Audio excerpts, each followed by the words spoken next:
Hello and welcome to our special video broadcast on protecting mental health and preventing suicide during COVID-19. I'm Tim Schmidt, President and founder of the USCCA. It's our mission to empower people to protect the ones they love, and we're proud to bring attention to this important topic. For this video, we have key representatives from the National Shooting Sports Foundation, American Foundation for Suicide Prevention, and the U.S. Department of Veterans Affairs. With the recent growth of new gun owners and the strain on individuals caused by our current events, we want to give you the resources to stay safe and take care of the people that you love.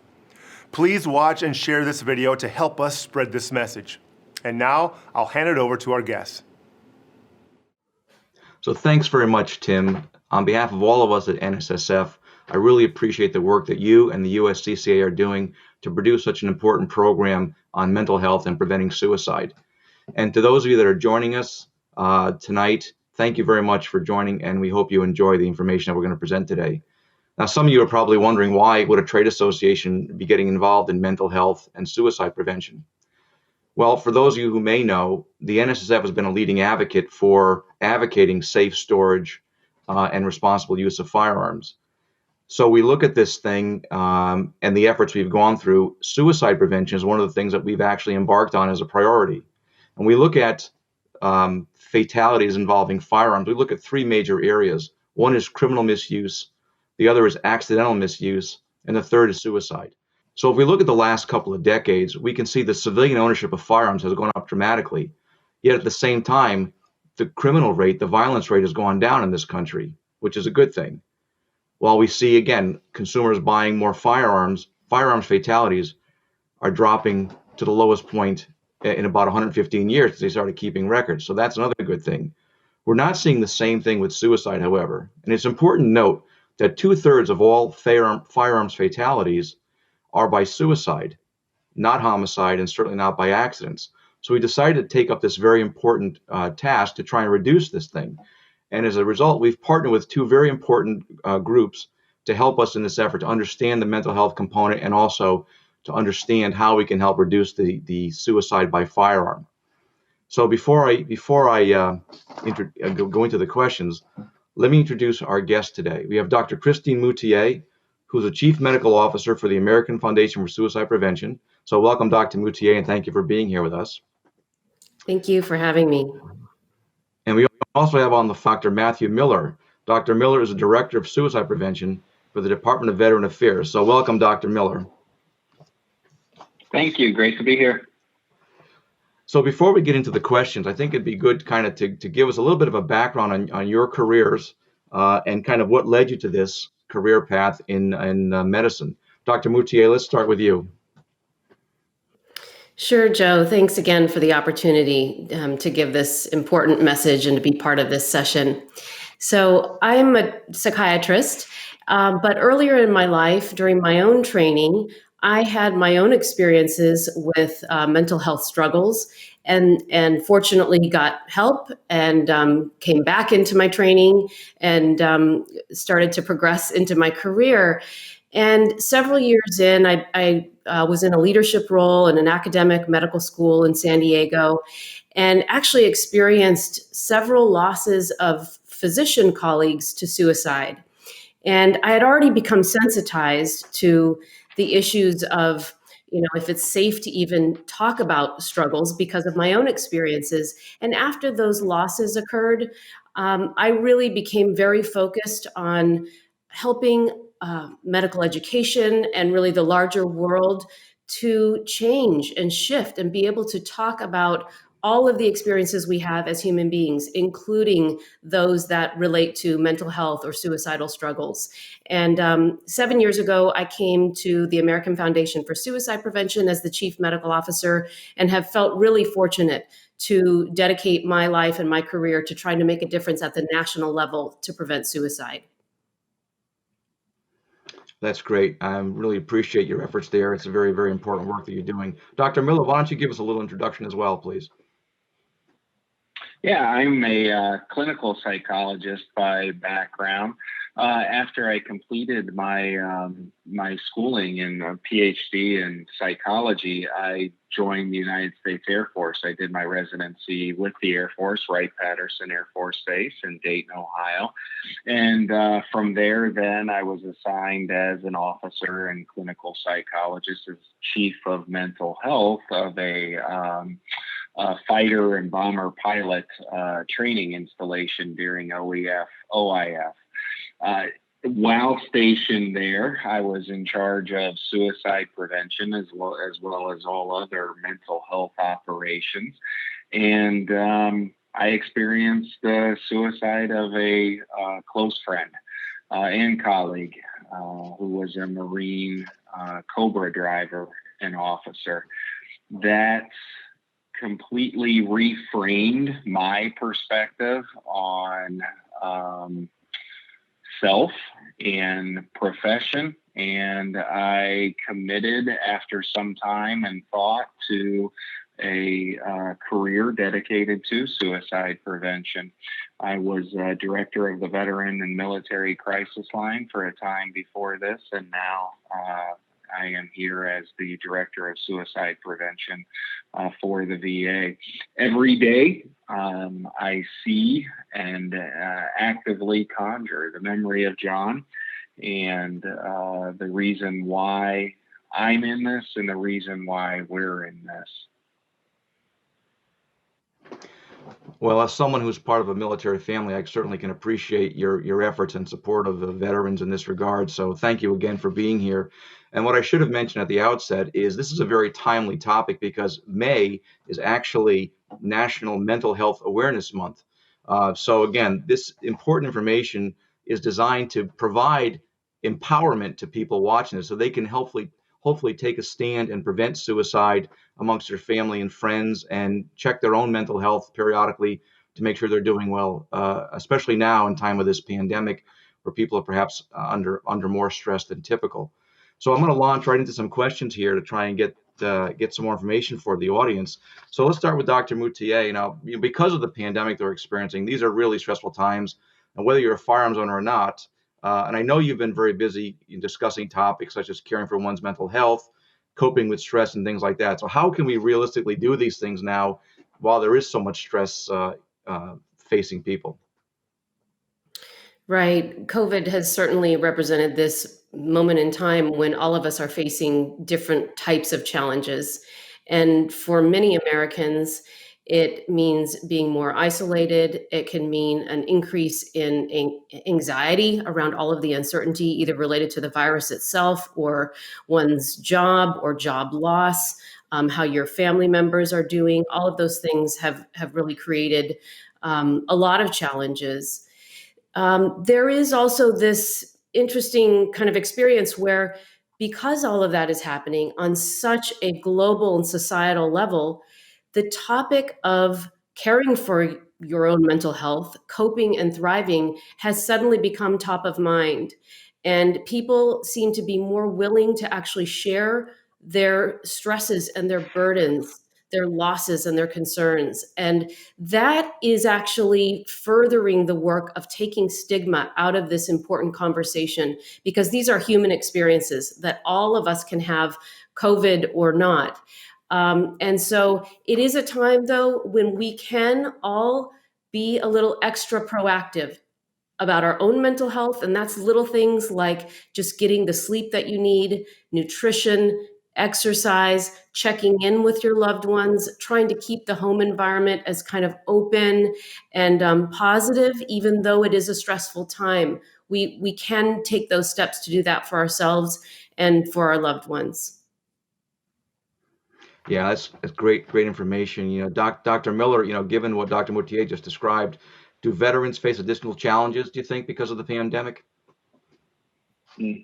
I really like Dr. Moutier's feedback in response to that, and this is a time for breaking down stigmas. This is a time where, as human beings, veteran, non-veteran, we can connect and relate to similar themes and experiences. As she mentioned, this is a time of uncertainty. This is a time characterized by disruption for many.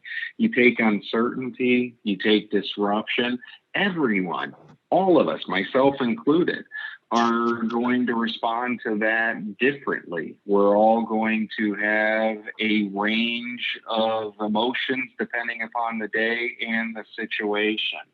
This is to be expected. Veterans within this scenario, I think, possess unique strengths and points of resiliency.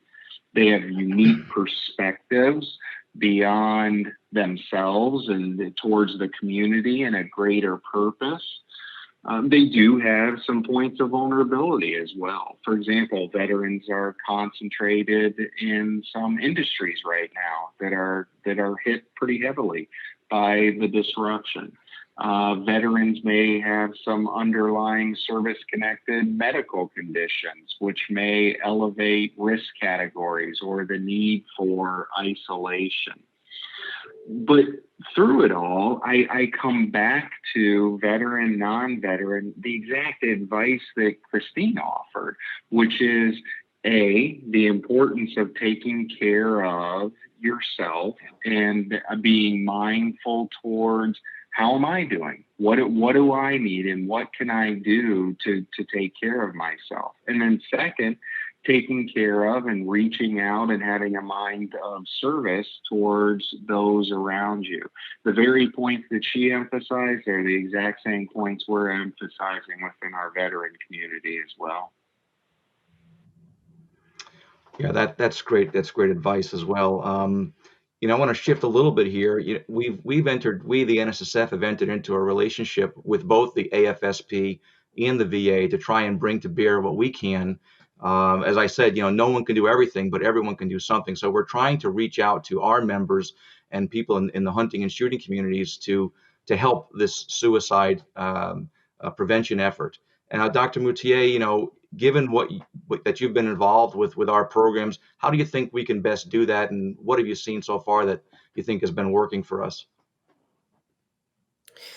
Well, what I've noticed is that your membership and people who own businesses like a gun retail shop or range, and just members of the gun owning community have, like all of us, have had their own struggles and potentially have been touched by suicide or mental health struggles in various different ways, whether it's a family member, whether it's a colleague, whether it's yourself.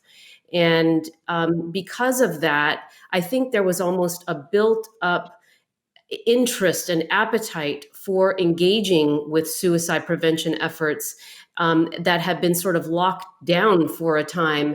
And so it's actually been met with incredible enthusiasm to take up the issues of spreading information and education about risk factors and warning signs, how anyone can play a role to prevent suicide, whether it's in your position as in your place of business, or whether it's in your own home or in your community. That those messages around suicide prevention really have been resonating, I think, in many different communities now, including through our partnership in the gun owning community. Yeah, thank you. And Dr. Miller, kind of the same question. Very recently, the VA published a toolkit that was put together in cooperation with the AFSP and the NSSF. And I want to kind of get your take on the role that we could play to further this toolkit and get this information out to the greater community. Yeah, great example of the power of the relationship between the VA, American Foundation for Suicide Prevention, and the National Shooting Sports Foundation.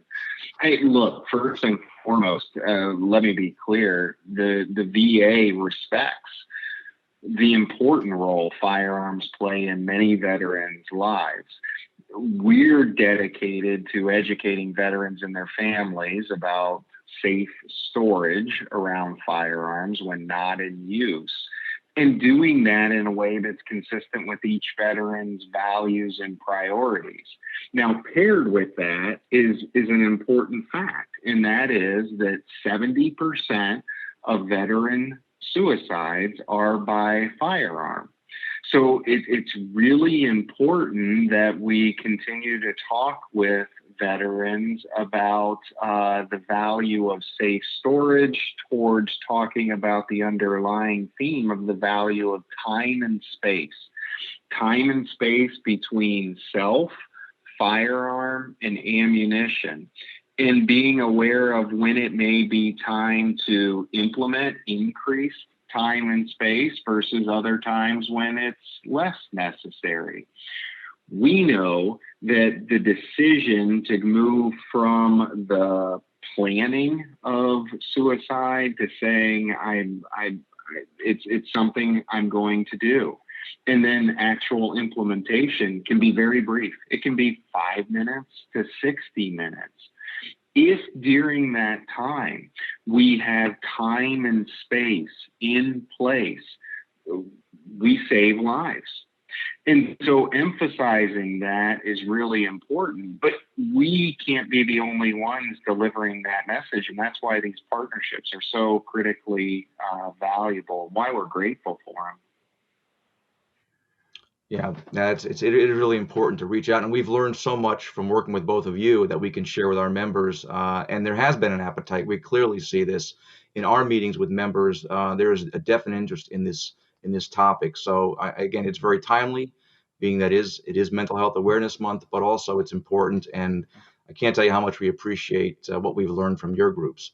Now, I'd like to open it up maybe to a more general topic. Is maybe you could describe. Each of you can describe some of the warning signs that people might be looking for in a friend or loved one, or perhaps even themselves, if they're under stress. Are there things that people should be looking out for that might give them pause, or perhaps the impetus to reach out for some help? Well, maybe I'll start by just kind of doing a little setting of the stage, and maybe Dr. Miller wants to chime in with what to look for. It's important to realize that suicidal struggles are really actually a lot more common than we realize, but we've all grown up and been socialized in the world we live in to keep those internal feelings, struggles, the hopelessness, that desperate sense that things won't get better. We don't always talk about those things. And so if you are the loved one or the friend or colleague of someone where you notice that there's a signal there, your gut instinct is telling you something just seems a little different than their usual ways of speaking and ways of behaving, just remember that it could be the tip of the iceberg, because we generally keep it so closely under wraps when we are the ones who are distressed. So and the one last thing I'll say is that it's okay to break the ice and ask, because the truth is these are human experiences. And even while it is a complicated health issue, suicide at the end of the day is a health issue. We can talk about these kinds of experiences that we're having with each other. Yeah, I think you're really highlighting some of the myths that are often involved with suicide, and so important to debunk towards reducing stigma and towards encouraging engagement on the issue. I think that an important factor to be aware of that I think you highlighted nicely is that every American can be impacted by suicide. Sometimes, let me give you an example. 62% of veterans who die by suicide have a mental health diagnosis and have recently or currently in mental health care. But the other remainder are not mental health care. They don't have a mental health diagnosis. So thinking inclusive of, but beyond mental health with this issue is also really important. That's where Christine's talking about a health issue in general, and the importance of bearing that in mind and considering it from that perspective. She also mentioned the myth of, well, if I say anything, that might give them a thought. That just doesn't hold true according to the research. The best thing you can do is open the door, ask the question, engage discussion, start the conversation, we call it in the VA. It's a powerful tool that anybody can do. You don't have to be a clinical psychologist. You don't have to be a psychiatrist. Anyone can start the conversation. And a lot of times when it's not me as a clinical psychologist, it can be even more powerful. Opens up the opportunity for talking and for communication. Sometimes I think some training on suicide and suicide prevention can help. It can help break through some of those barriers that we feel with regard to starting the conversation. With that in mind, we have what I think is a great resource meant to educate everyone, whether you're the psychologist or not. Regarding suicide prevention, how to talk to someone who may be at risk, what to watch for in terms of signs. It's called SAVE training, SAVE. It's available. You can join the thousands of people who have watched it for free. It's at psycharmor.org/save. You experience the 20-minute course, and it'll help you with some of these questions in terms of what do I watch for, what do I look for. I think the final myth that we've talked about today that's important to address in this part of the conversation, sometimes people think that if someone's determined, they're going to do it, and there's nothing you can do to prevent it. That doesn't play out either in the research. For example, if someone introduces time and space from themselves and their firearm and works through that brief window of time when they're wrestling with suicidal thoughts, over 90% of the time, they do not die by suicide. They live, and they do not come back to it. So getting through those moments in time are life-saving and lasting. And it's not an issue then that it can't be prevented, so we throw our arms in the air. It's quite the opposite. That's a great point. From my part, when we first started getting involved with suicide prevention and learning from AFSP and the VA, the biggest misperception that I had was this point of, well, if they're going to attempt a suicide, they're going to do it regardless, or no matter what you put time or distance, they're going to go ahead anyway. I was really happy to learn that if you do put some space, if you do have the brave conversation, as our literature advocates, you can save a life. You can deter this momentary crisis, and it will pass. So to me, that was the biggest point of education that I had, and I think a lot of the viewers tonight will also be happy to hear this, because it means they can make a difference, and that's the point here. We're trying to empower people so they can make a difference in their own communities, with their own friends and families, and it can be done because, again, I've learned this thing myself, and I think it's a great message. Again, we talked about the toolkits that are going out. We call ours "Have a Brave Conversation," and we are engaging for sure with retailers and ranges to say, hey, you can do something. And by the way, if someone's not acting quite right, here's a phone number. Hook them up.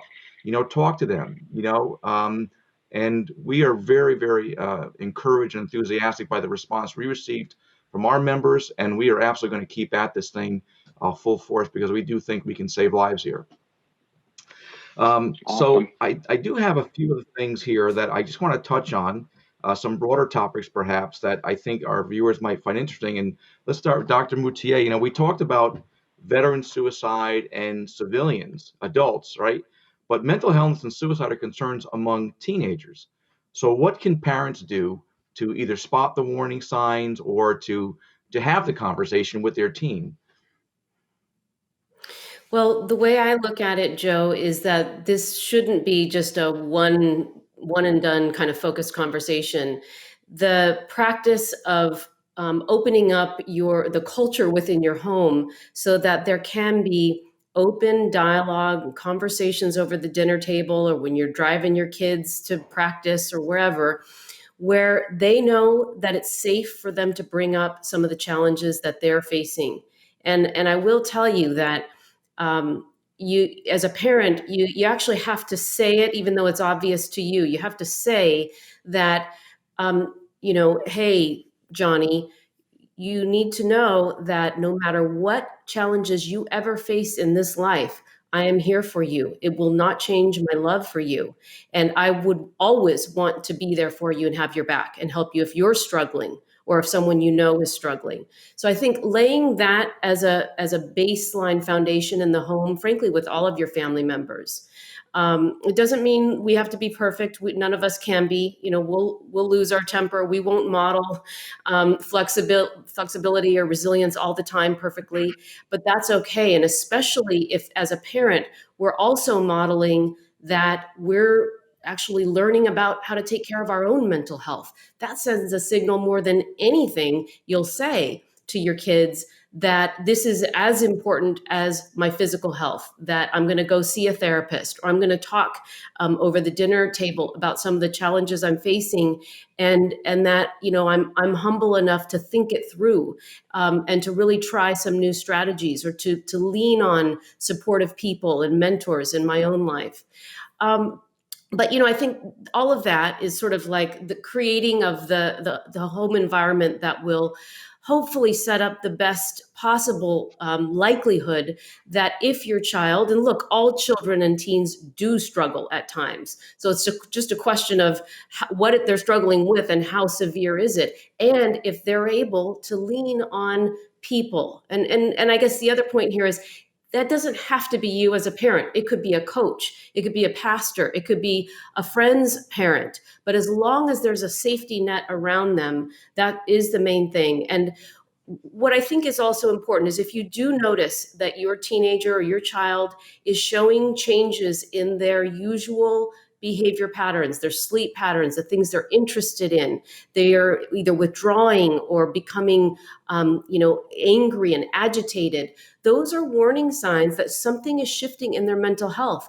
And I personally would have a low threshold to at least seeking a professional opinion for yourself, if not bringing your child in. And of course, you could always start with your pediatrician. But at times like that, I really recommend not going it alone either. That's a time when it helps to talk to trusted friends, if you have a therapist, or your pediatrician, or really anyone, teachers, school administrators, the guidance counseling staff. All of them will also serve as other eyes on your child to be able to put the pieces together of whether there is something actually really concerning going on that warrants a professional mental health professional getting involved. Yeah, thank you. That's great advice. I'm sure all parents can relate to that and can use that advice to great benefit. Dr. Miller, regarding veteran suicide, now I know, coming from a military family, that veterans, military folks, they have a pretty tight circle of their friends and comrades and fellow veterans. So what could, let's say, a civilian or a non-military person, what could they do to try and help get a veteran through crisis, do you think? Yeah, I think the first thing is to never discount human to human ability to relate and to reach out and to talk and to connect. One of the a brief example that I sometimes give to illustrate this point. I have 4 daughters. I took them out to lunch once, and we were at the restaurant eating. And while we were there, I heard something over my shoulder behind me at a table, and it sounded like someone was coughing, but it was a distressed cough. I turned around, and my daughter sitting across from me said, "Daddy, is he choking?" And I watched, I looked and said, "Yep, he's choking." He had all the signs. He was grabbing his throat. He looked distressed. People at the table were saying, "Are you okay? Are you okay?" And he was shaking his head no. I'm embarrassed to admit that my first thought when I saw that was, gosh, I hope someone nearby does something about that. I didn't, my first thought wasn't, "Matt, what are you going to do about it?" It was saying, I hope there's someone close to him who's going to do that. The next thought I had was, well, Matt, why don't you do something? I mean, you're in a VA medical center. You've got your BLS, and you do this training regularly. Why don't you do something? And all these questions of self-doubt began to fill my mind. What if I mess it up? What if I do something wrong? What if I'm not strong enough? What if? And it left me there just watching. Someone got up from an adjacent table, administered the Heimlich maneuver, and the individual removed the food item that was blocking his airway. Ambulance came, they checked him out, and he was okay. But I use that example to illustrate that I think that happens to a lot of us a lot of times. We see something that looks like distress, we talk ourselves out of it. We say, gosh, I hope someone else is closer, maybe another veteran, maybe a family member. And then when we think, well, what about you?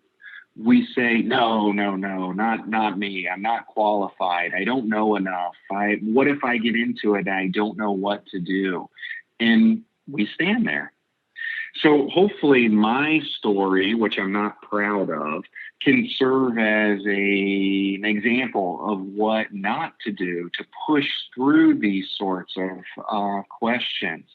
And if you get into it with a veteran and you're talking with them and you want to refer them somewhere, you can always refer them to the Veteran and Military Crisis Line, 1-800-273-TALK. And if you put that in your phone, you'll always have it available under Veterans Crisis Line. Yeah, that's a great point, Hey, Dr. Miller. Oh, Dr. Joe. Moutier, Yeah, I just wanted to chime in because, Matt, I really appreciate you sharing that story. It is so different when you're the one watching and kind of you're seeing the signs, but you do talk yourself out of it. And it is why in our partnership with NSSF at AFSP, we do use the mantra, have a brave conversation and trust your gut and assume you're the only one who's going to reach out, because it is so common, and probably even more common when it's the behavioral signs of distress, because it's easy to say, well, I'm not a mental health professional. What do I know? And, oh, they're going through that rough patch right now, so I'm just going to, kind of leave them alone and not intrude. But the truth is, who doesn't respond well to a little care and support? And it really is, like we also say, have your buddies back. Like, all it is, hey, I'm here for you. I'm here for you if you want to talk. And if you are really concerned, you can tell them exactly what you notice so that it's not a big mystery. Just make it plain and say, hey, you just don't seem yourself, because when you came in the other day, and whatever it was, literally, that you noticed, so that they're not, left in this mystery mode, and just say, I'm not here to judge, but I'm here for you. I want to support you. Yeah. And if there is something going on, I want to be there for you and be there with you and understand, and give them the opportunity to talk. And you really actually just have to listen once they start talking. Yeah.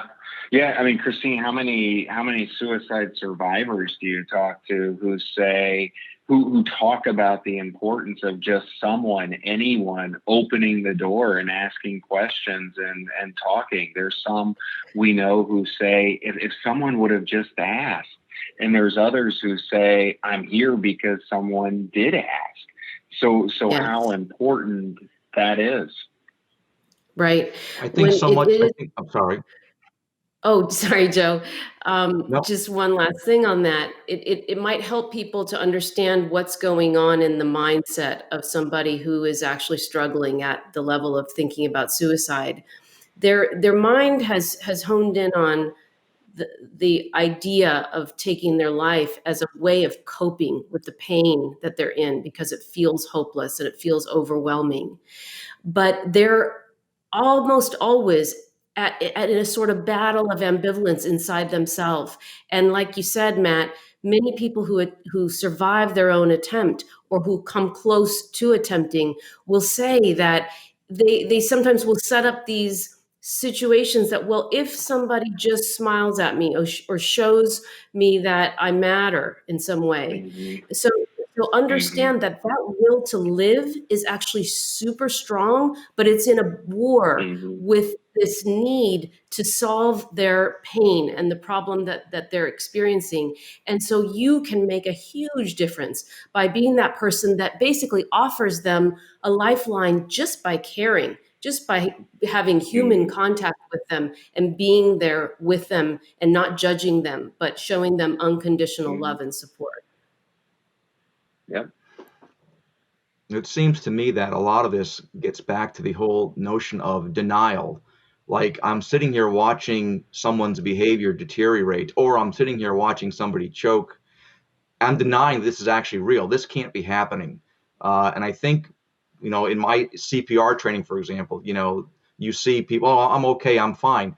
They're in denial. And we as observers, we as people watching and wanting to help, cannot be in denial. We have to be in tune with what we're seeing and what we're experiencing to actually make a difference here. So I think you both made just excellent points on this, and I would just tell people, don't be in denial. Trust your instincts, trust what you see, and you can reach out and help.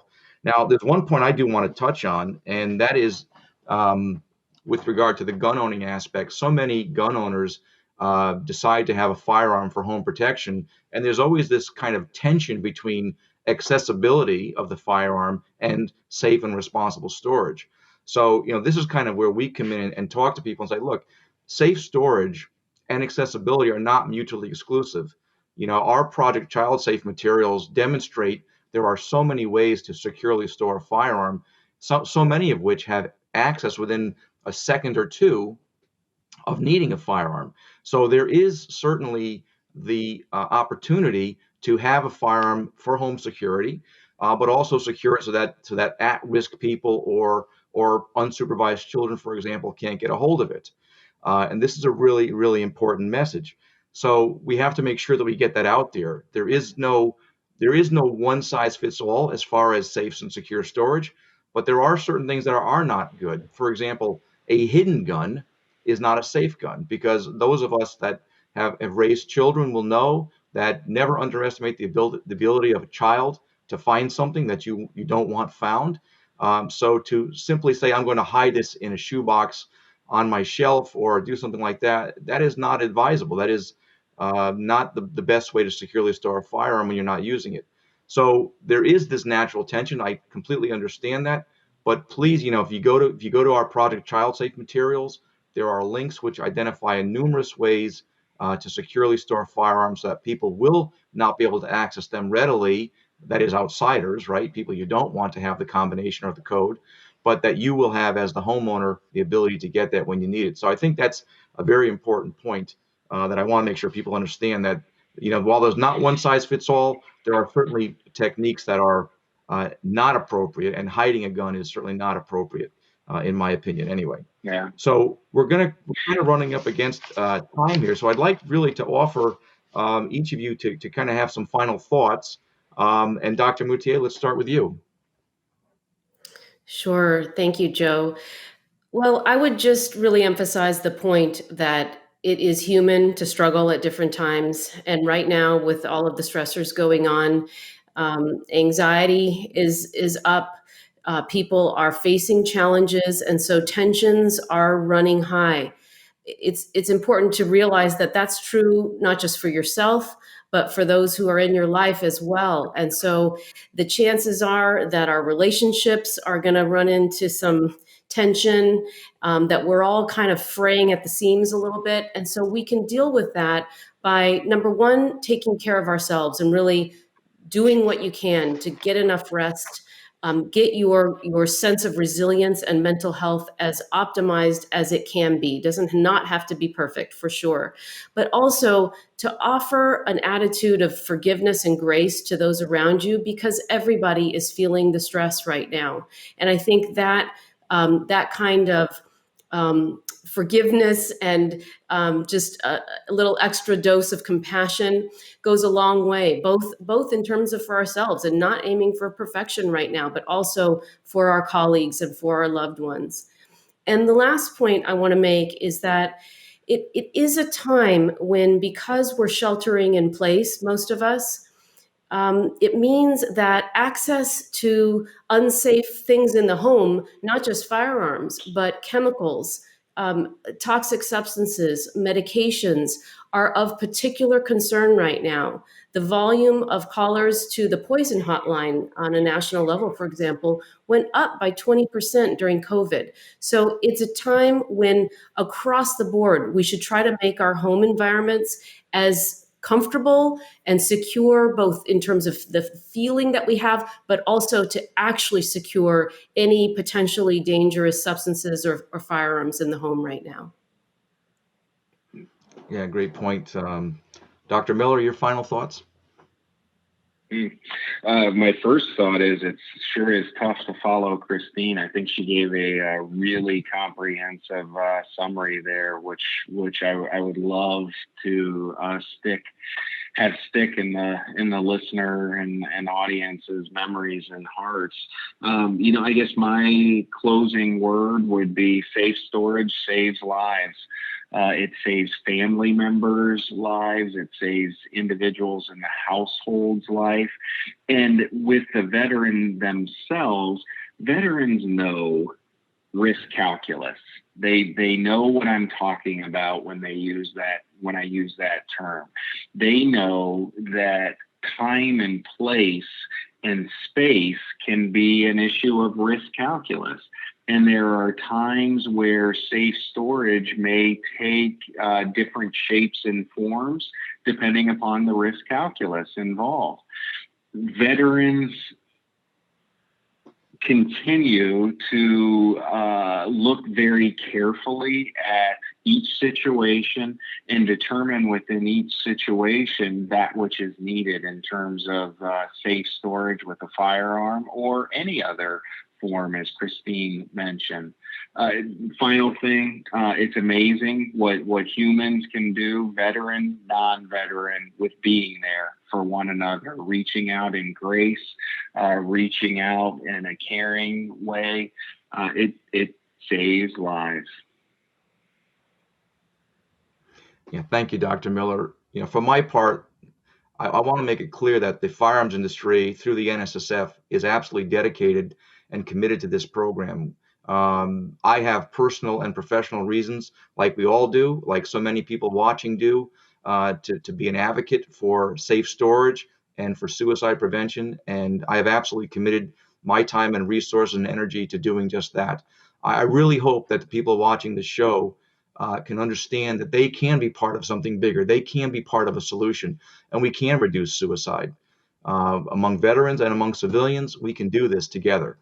We've got public-private partnerships, as you see here with VA and AFSP, that have just taught so much good information to our folks, and we are in turn transmitting that information to our members in the retail and range community, so they can help their customers and also save lives.